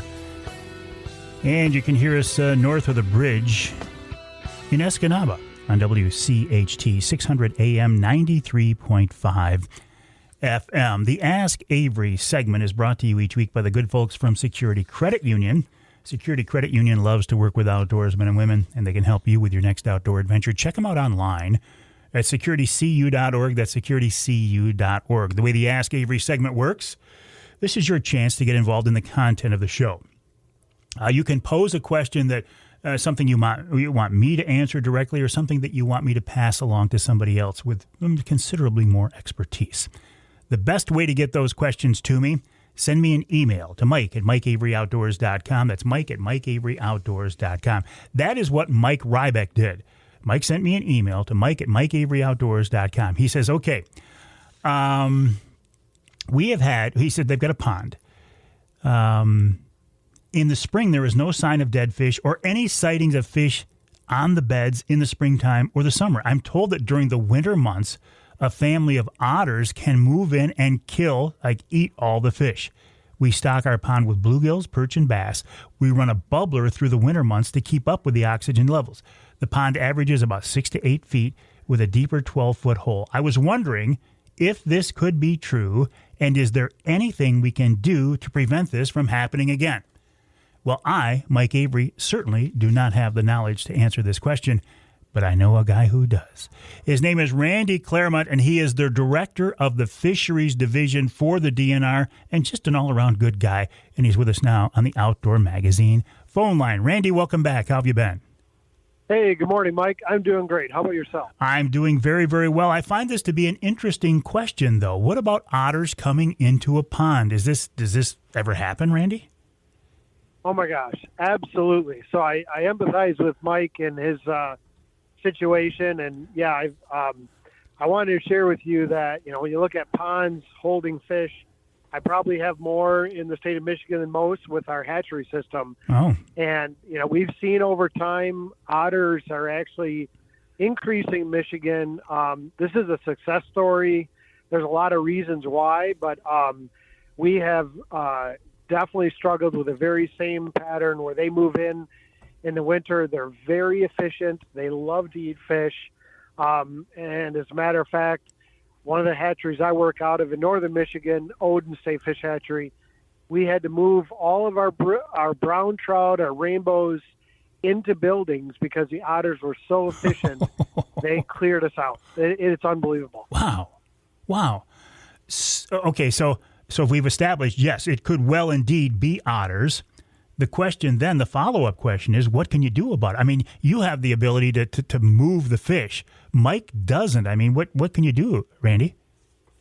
Yeah, it's a great question. I mean, and I think, a lot of people that have a hard time with this are understanding this is that otters can move very substantial distances across land, various terrains to find bodies of water that have fish. And so typically, once they know there's fish in a water body, there's not a whole lot that you can do, besides fencing it or trying to keep them out. There used to be a natural control, or I would say control with the fur bearers, but that whole community has been, a lot less lately. So, you can look at that as an option, but what I've seen otters do is they when they move into especially small water bodies, they'll kind of put a dent in the fish population pretty quickly, and then they move on, and they might not come back for 2, 3, 4 years, and then all of a sudden a whole family will show up and you're back in the same situation. Wow. They're very crafty. So the option of calling in a trapper, that is an option, but you're saying they come and go so fast that you might not be able to get a trapper in there before they're gone. Yeah, by the time you notice it, it might be too late. Wow. Well, it is an interesting situation because, you love to see a conservation success story, and that is, more otters in our state, unless they come into your pond in the backyard or our state's hatcheries, then you don't like them so much. That's right. And yeah, I mean, it is a success story. Our habitat in Michigan and our lakes and streams much improved, and that's really and the habitat for otters is right there along with it. So this is a success story. And again, looking at the trapping as an option or some kind of control, when we have problems in our hatcheries where we're there all the time, 24/7, we have staff, and they still steal fish under our nose. You know what you're up against, right? Yeah. All right, Randy, listen, I appreciate that. Thanks for the info on that. And then also a completely unrelated topic. You and I did not make it out on Saginaw Bay last summer on the Angler Quest. I'm going to make it a priority. We're going to make it happen next summer. And on a day like this today, where it's wintertime outside, I can look forward to summertime. Let's make it happen, Randy. Yeah, and if you get Brad or others out there, I would love to join you. And always enjoy fishing with you, Mike. It's a lot of fun. And thanks for all you do for the outdoors of Michigan. Mr. Angler Quest. I got an idea. We'll do a Wednesday night live with Mr. Angler Quest, me and you, Randy Claramunt, out there on Saginaw Bay. Thank you, Randy. That's a great suggestion. Michigan.gov/DNR. And thank you to Mike Ryback for this week's question. Send me an email, mike@mikeaveryoutdoors.com. We'll take a break for the top of the hour. Coming back in hour number 3, coyote hunting, predator hunting with Matt Schalk and wild game chef Dixie Dave Minar.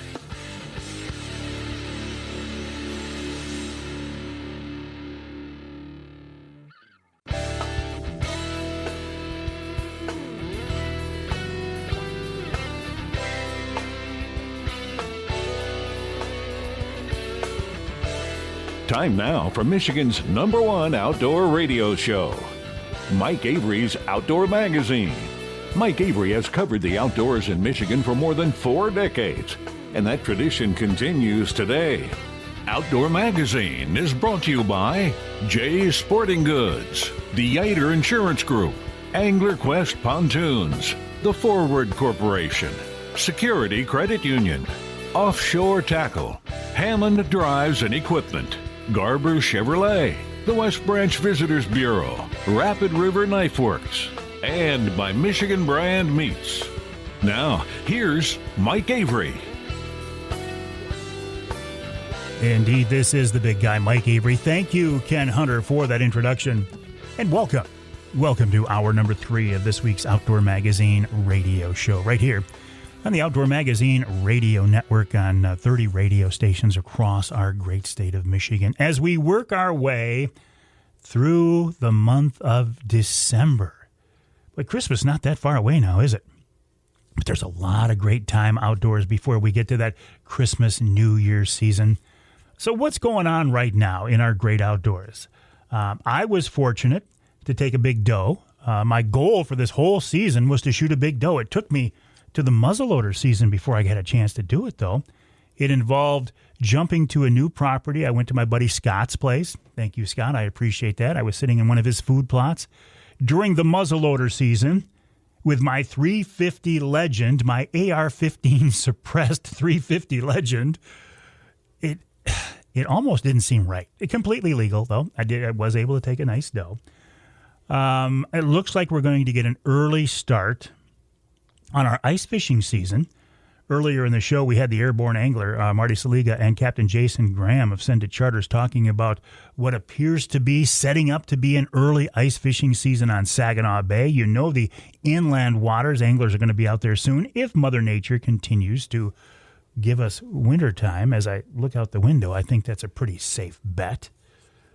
What else? Oh, deer season continues. Deer season will continue. I feel like it's always deer season here in Michigan.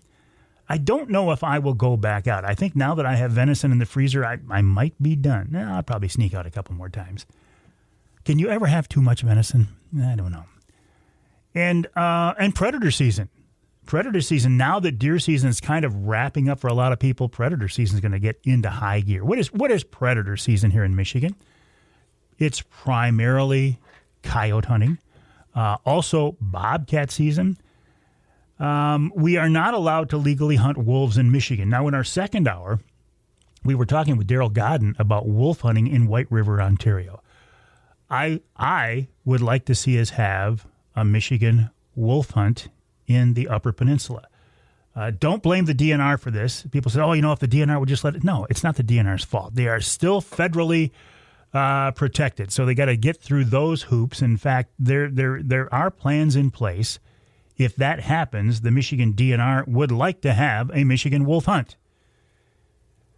In the meantime, you can hunt coyotes. And it is growing exponentially. One of the best coyote hunters I know is Matt Schalk, and he's with us now on the Outdoor Magazine phone line. Matt, welcome back. How you doing, buddy? Good, Mike. How are you doing? I'm doing just great. I want to talk to you about several things, including, the process and the nuances and the techniques and tactics of predator hunting. But before we get into that, you recently got your guiding license to make this all legit and above board. What is that process like? How do you do that, Matt? Well, first you have to have the want to teach people, show people your interests and get them interested in something else. Some other style of hunting, which predator hunting really does feel that niche in between deer season, and the other seasons that Michigan has to offer. But as far as the requirements and stuff go, you have to be current on your CPR and first aid, and then you have to carry a first aid kit with you. And then the most important part is you have to submit some paperwork to the DNR. You fill out their application for a guiding license, and then you wait for their approval or disapproval. Thankfully, I got the approval. And you'll get a vehicle pass, and that'll give you the opportunity to guide and teach people, how to predator hunt or, share your experiences with them.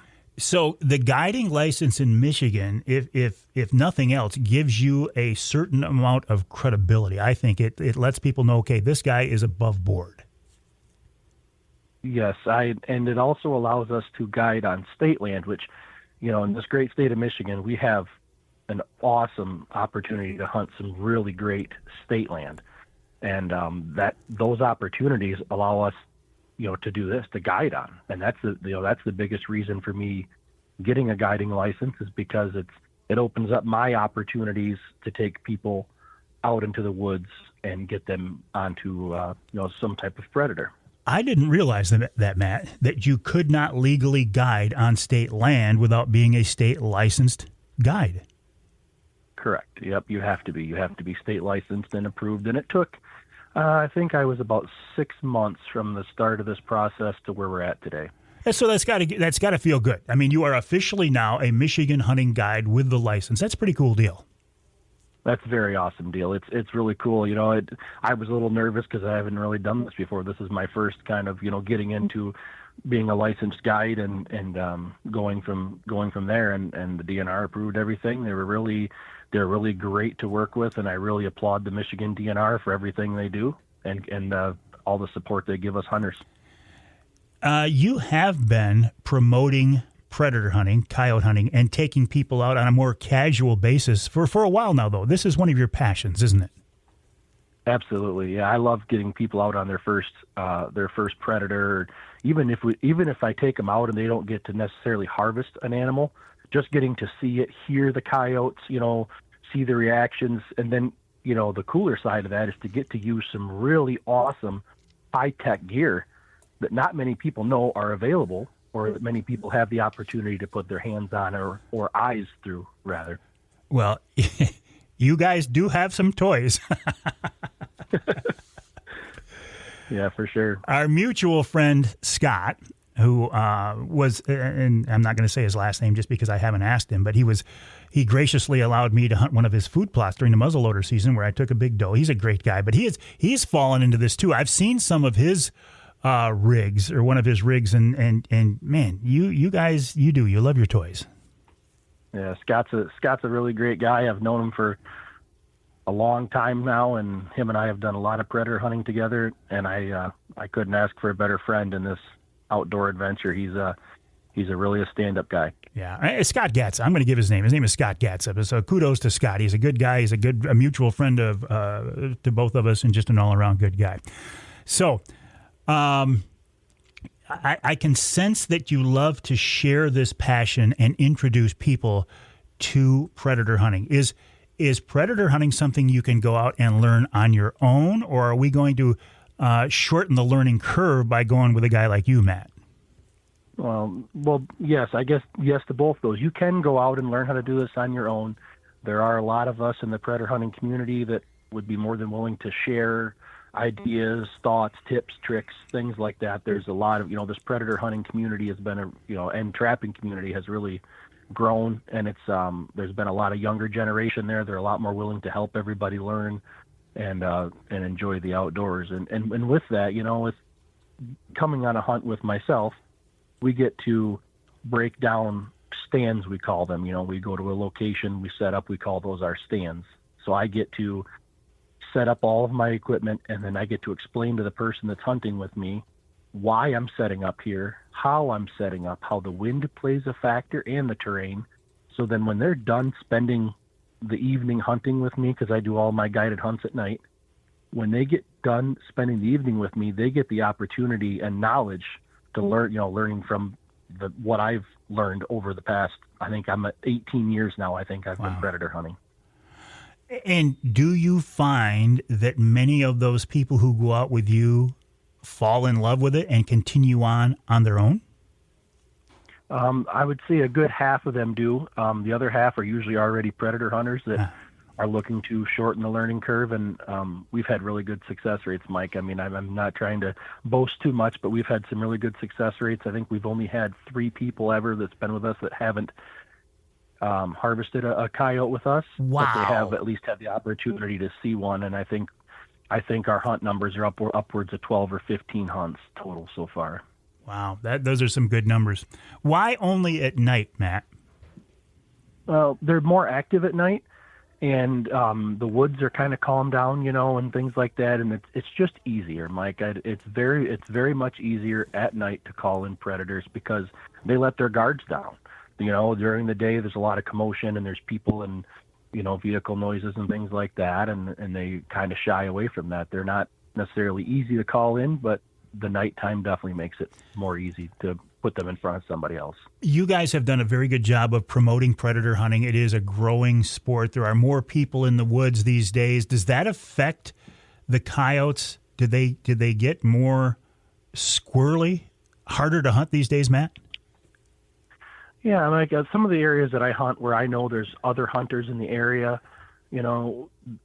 we say that these coyotes get, they learn, they get educated sometimes from certain sounds and things like that. So a good tool to have, especially if you're a new predator hunter, is to have a set of hand calls. And you don't even have to be great with them. If you can learn how to do a certain sound or keyance that attracts these predators, which isn't very hard to learn. Hang on to that thought, Matt. I got to take a break. I shouldn't ask you that question. We'll follow up on that. Hand calls after the break with Matt Schalk of Last Call Predator Hunting. You can find him online. Do a search for Last Call Predator Hunting. He is now an officially licensed Michigan hunting guide, which means he can take you out on state land and some pretty sweet private spots as well. More with Matt after the break right here on Outdoor Magazine.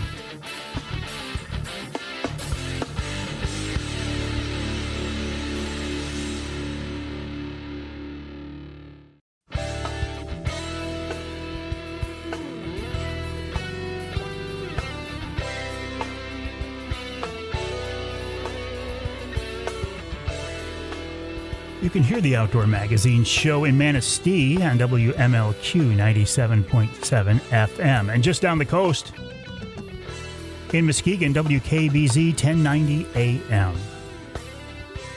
Let's stay on the west side of the state, go north. Let's go to Traverse City, WTCM 580 AM as well.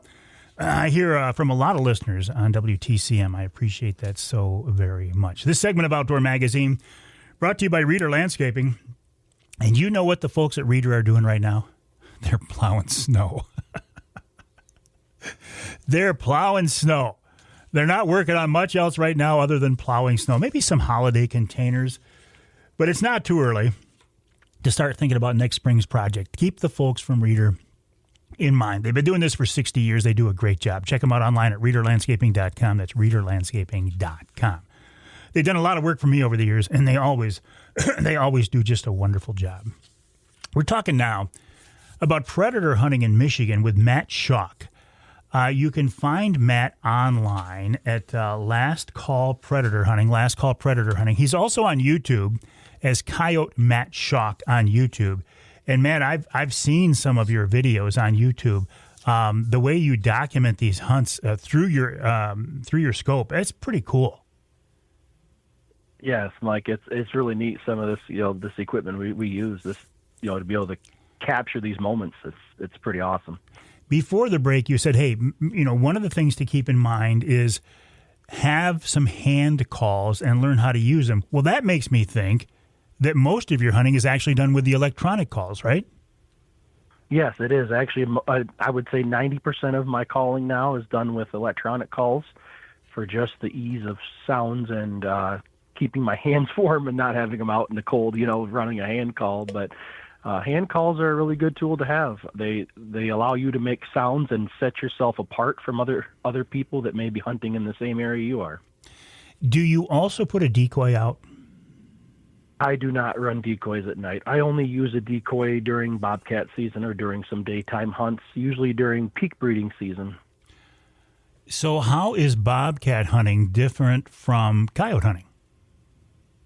Well, I've been after a bobcat for quite some time. If you've talked with Scott about it at all, I've been in the hunt for one for about 6 years now in the daylight. I've had some opportunities, some missed opportunities, and but bobcats, they're very smart and they use their eyes. They use their eyes a lot to come in, and they'll just sit somewhere for a very long period of time. And now I hunt those only during the daytime because that's currently the only way we can hunt them here in Michigan is during the daylight.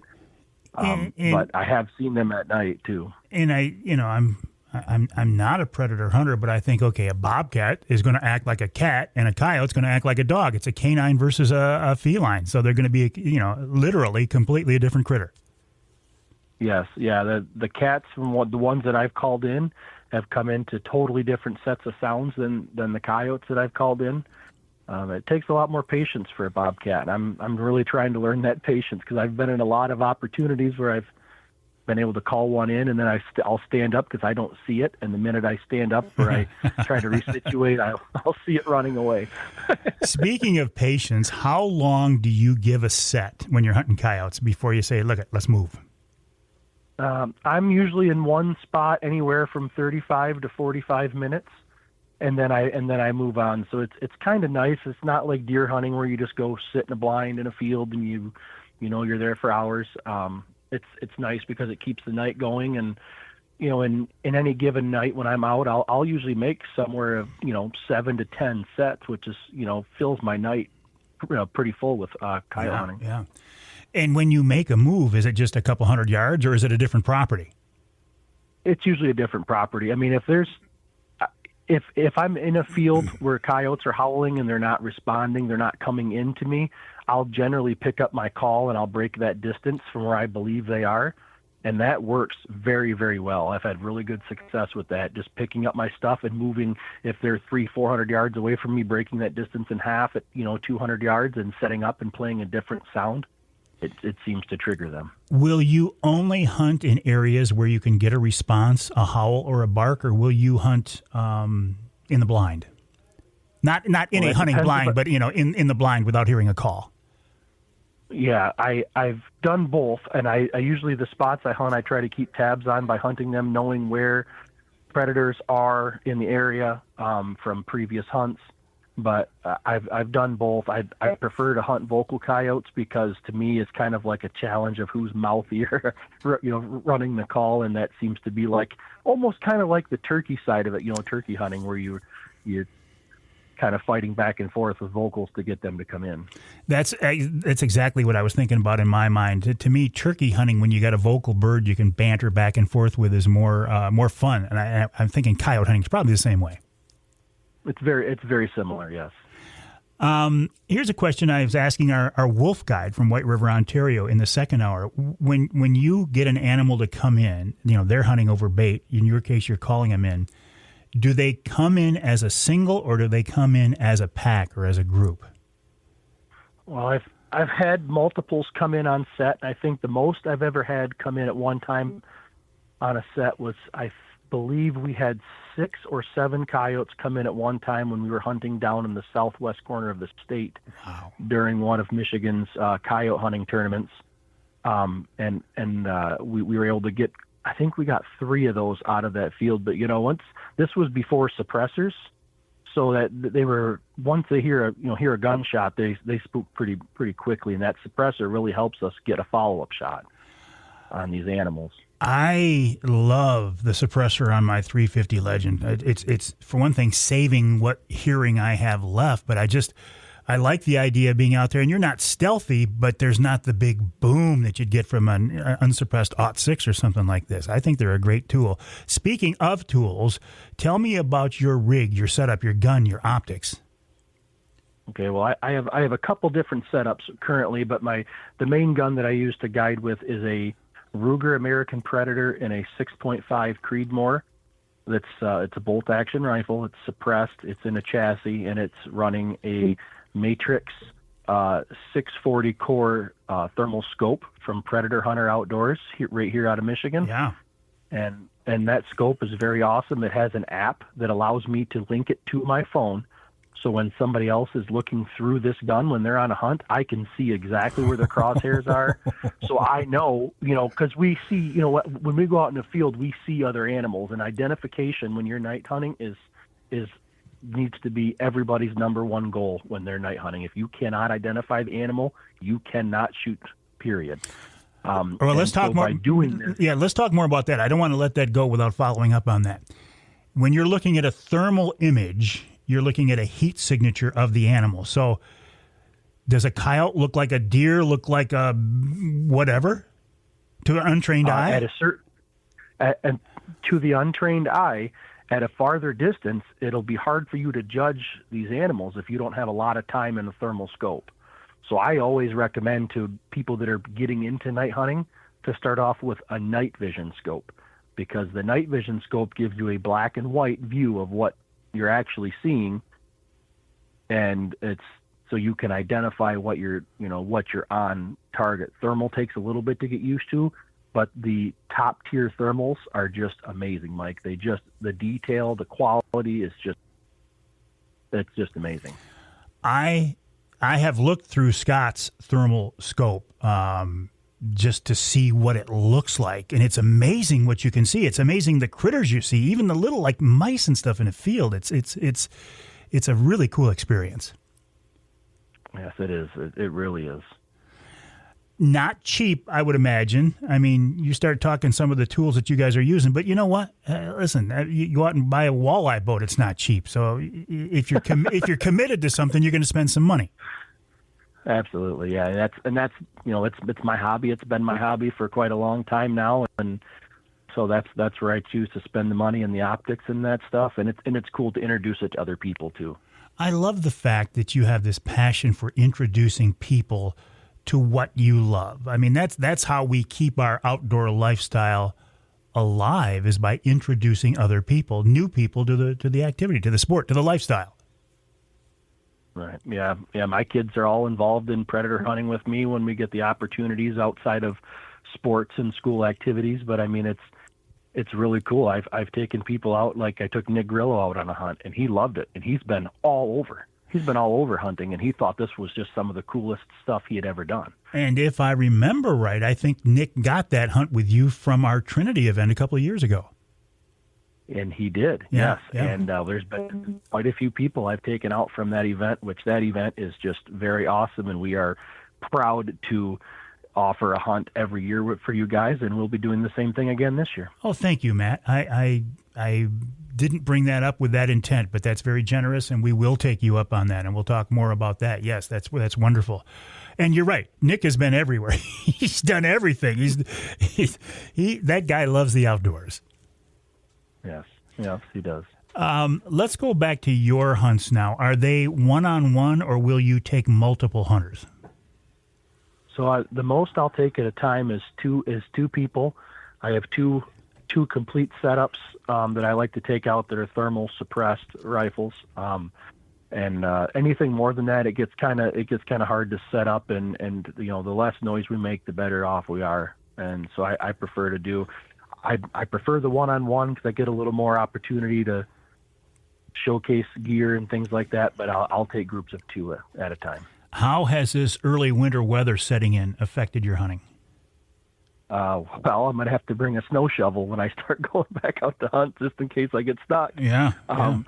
But the fields are still were a little bit soft here a while ago, and now they're starting to firm up with the cold temps we've had. So I think it's going to be a really good season this year for predator hunting. I saw early on some of the predators that we harvested, some of the coyotes rather that we harvested earlier this year were already getting pretty thick. Their coats rather in early October.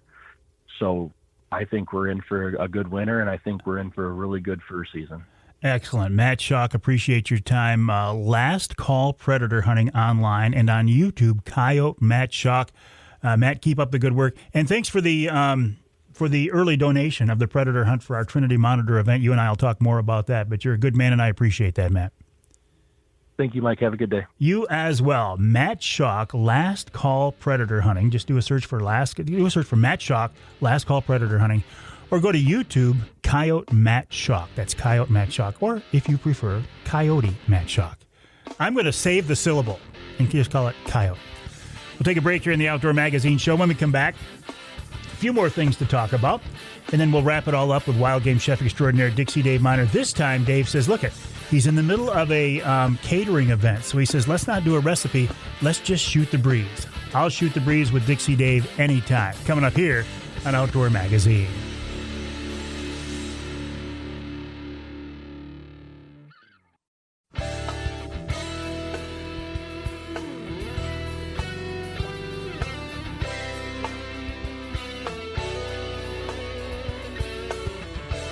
You can hear the Outdoor Magazine show on 30 stations, more than 30 stations across our great state of Michigan, including WSGW AM and FM in Saginaw. It's 790 AM, 100.5 FM. I am in the studios of WSGW right now, this time with the young Jonathan Dent, who actually joined me on the show a couple of weeks ago, and people said they really enjoyed hearing the conversation with John, and then the following week with Charlie Root as well. So, John, you're doing a wonderful job. John has helped me out with a lot of technical issues because he's a young, really techie guy. Now, I consider myself a geek. And for being an old guy, I'm pretty good with technology, but sometimes I run into things where I'm like, John, help me out here. Help me figure this out. And you do a wonderful job, John, and I appreciate that so very much. This segment of Outdoor Magazine brought to you by Hammond Drives and Equipment. If you're a farmer, a contractor, a landscaper, a maintenance supervisor, anyone who needs hydraulic hoses and fittings, Hammond can help you out. With more than 30 years in business, they got a warehouse full of stuff that can keep your business in business. They're in Freeland, but they do business across the state. Stop by their showroom on M47, just north of town, or go to their website, hammondeqp.com. Or I'll put the phone number out because Bill loves phone numbers. 989-695-2239. 989-695-2239. Or go to the website, hammondeqp.com. John and I were just talking here during the break about how fast this show has absolutely flown. And I don't know why. I think it's because I don't know. We had maybe a good combination of guests and topics this week. I will tell you that every week it is my goal to bring you the absolute best show that I can. I'm not going to walk into the studio and intentionally sit at this microphone and put together a show that I think is anything less than the best that I can do. But certain shows have a feel, a character, they just come together in a different or unique way. And I think this is one of those shows, and I am blessed to sit at this microphone every week for 3 hours and have the ability to talk about something that I love so very much. And the passion is as strong as it's ever been. My intensity, when I get in the field, say hunting or fishing, no, my intensity is not what it was when I was a younger man, but my passion is still there. My passion to promote the outdoor lifestyle, to encourage people to get involved, to do what I can to protect this way of life in whatever small way that I can. It's there. I'm not ready to retire. My plans are not God's plans. I get that, and he may put an end to things quicker than what I think. But if I have a say in this, I will continue to do this for many more years. So what else is going on here? I wanted to bring this up earlier in the show, and I just kind of ran out of time. Sometimes I do when I talk too much. I want to go back to some comments that were on my Facebook page earlier. And one of them was, I was out there hunting during the muzzleloader season, completely legal, with my 350 Legend, my Brenton 350 Legend, my suppressed AR-15 350 Legend, which does not look like a muzzleloader because it's not. But I was out there during the Michigan muzzleloader season. And I posted a picture of and I put it in quotes, Michigan's muzzleloader season. And man, the people who came at me, they're like, well, number one, Avery, that's not a muzzleloader, so you must be doing something illegal. Do you think I'm going to do something illegal and then post it on my Facebook page? Do you think I am that stupid?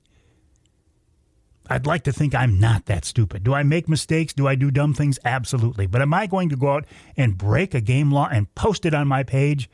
That ain't going to happen. And then I shot a big doe. And I am so happy. I'm so happy I finally got that big doe. We've now got venison for the freezer, which was my goal for the entire season.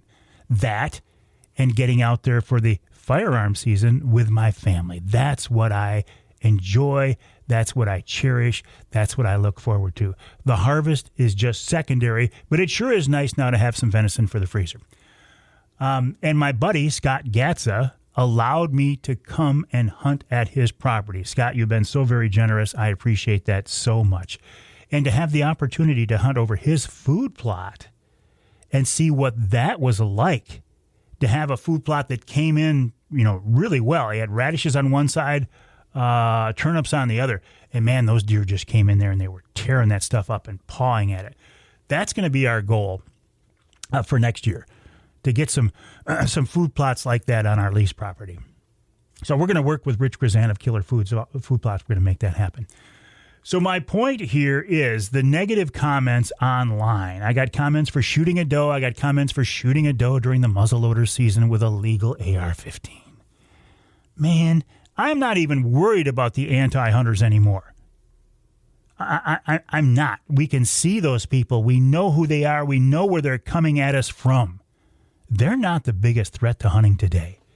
In my mind, the biggest threat to hunting today is infighting among hunters. And this anti-social media has made it so easy. Things you'd never say to somebody in person, but you'll say it online. And then a bunch of people see it. And it makes us as hunters look weak. It makes us look divided. It makes us look petty. It makes us look jealous. And it makes us look foolish. And it doesn't accomplish anything. Knock it off.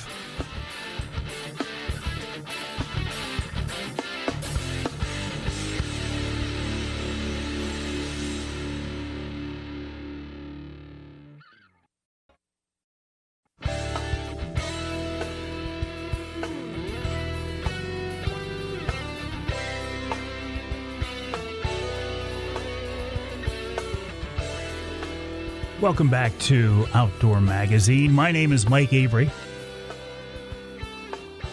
My website is MikeAveryOutdoors.com. That's MikeAveryOutdoors.com. My email address is Mike@MikeAveryOutdoors.com. I would love to hear from you. Send me an email with your questions, your comments, your criticisms, your suggestions. Send me your pictures. Send me your videos. If you have a question for the Ask Avery segment, that's the way to get things to me.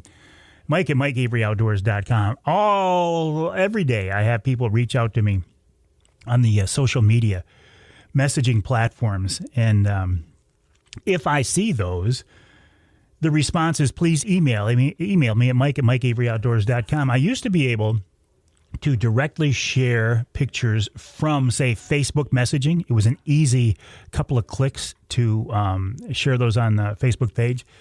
Facebook, in their infinite wisdom, for whatever arbitrary reason, changed that about a year ago or so. And now I actually need you to mail those to me, Mike@MikeAveryOutdoors.com, Mike@MikeAveryOutdoors.com. One of the questions I've been getting from people lately is, hey, where do I get Dixie Dave's cookbook? Well, if you've been with us at all, you know that Dixie Dave's cookbook is no longer in print. There are some versions of this around. You can buy them online. Some places you can get them cheap. Some places they're expensive. But wild game chef extraordinaire Dixie Dave Minar is just a master with fish and wild game. He's the author of that book, and he's with us now on the Outdoor Magazine phone line. David, welcome back. How are you? I'm doing great. How are you on this snowy week? Oh boy, stressing out. We got a catering, and boy. Let's talk about catering. So this is you do not have a restaurant of your own anymore. I'm going to call you somewhat retired as opposed to semi-retired. You are still cooking for the King's Dish in Standish on the weekend, but you're still doing some catering, eh, Dave? Right. For select people, just we pick and choose. Now now that we don't have the restaurant anymore, we can pick and choose exactly what we want to do. So how does that work? If you do a catering event for somebody, because you don't have the restaurant to prepare those meals, do you have to do it on site at their location? Some of it, yeah. And then we have our catering trailer that's got stoves in it and a warmer and all of that stuff. So and then we have a kitchen. We can rent the kitchen over to the Conservation Club. Oh, okay. So how many people? I mean, I've seen you cook before at that one big event in Midland years ago where I think I saw you feed 800 people or some crazy number like that. What's your maximum? 740? What's your maximum these days, Dave? Oh, maybe 100. Terry's telling you something else. Right? She's telling you a different number. I can hear her in the background there. Oh, okay. So when you cook for 100 people, as opposed to making a dish for one person in a restaurant situation, what is that like? Do you just take the recipe and multiply it by X number, or is there some kind of a science or an art form to this that makes it more complicated? Well, there's kind of an art form to it. When you've done this for as many years as we have, that say 50 people are going to take a pan of food, and then depending on what's on the buffet line, so you can pick and choose exactly about and hit it pretty darn close to how much food to make. Yeah, because I got to believe you want to make sure first, obviously, you have enough food for your guest, but you don't want a bunch left over because that's just I don't want to say it's a waste, but it's more than you had to make. Right, exactly. So you like I said, you've got the knowledge that we've done this for so many years, and we can pretty well hit it pretty much dead nuts. So what is the most popular request when you do your catering events? What do people want? Oh boy, that's really a tough one. We have done so many different things. A lot of venison dishes. People love elk dishes. Gator is another popular one. But those are the same things that are popular in the restaurant. Right. people when they've had it at the restaurant and they want it duplicated for their party. And, you know, you're known as the wild game guy. So when you do a catering event, I've got to believe that, every event has some kind of wild game? Usually, you know, maybe not all wild game because, you know, you got to appease to everybody's flavor profiles. Right. So you got to have chicken or something. Right. Chicken or some kind of a beef or, you know, like that, or fish. That's another popular thing. Fish. People love fish. Yeah. They love everything when you cook it up, David. I know you're right in the middle of that event now, so I'm going to let you go, but I appreciate you stepping aside and giving us some time today. All right. Well, thank you so very much. Thank you, Wild Game Chef Dixie Dave Minar, for giving us a few minutes of his time. Dave, a big part of the Outdoor Magazine concept, franchise, show, whatever you want to call this thing. But you know what? So are you. By listening to the show, the podcast, the live streams, following me on social media, your support is key. I would not be able to do this for as long as I have without your support, and I really do appreciate that, and I sincerely do mean that. My name is Mike Avery. This show is called Outdoor Magazine. My website, MikeAveryOutdoors.com. My email address is mike@MikeAveryOutdoors.com. I would love to hear from you.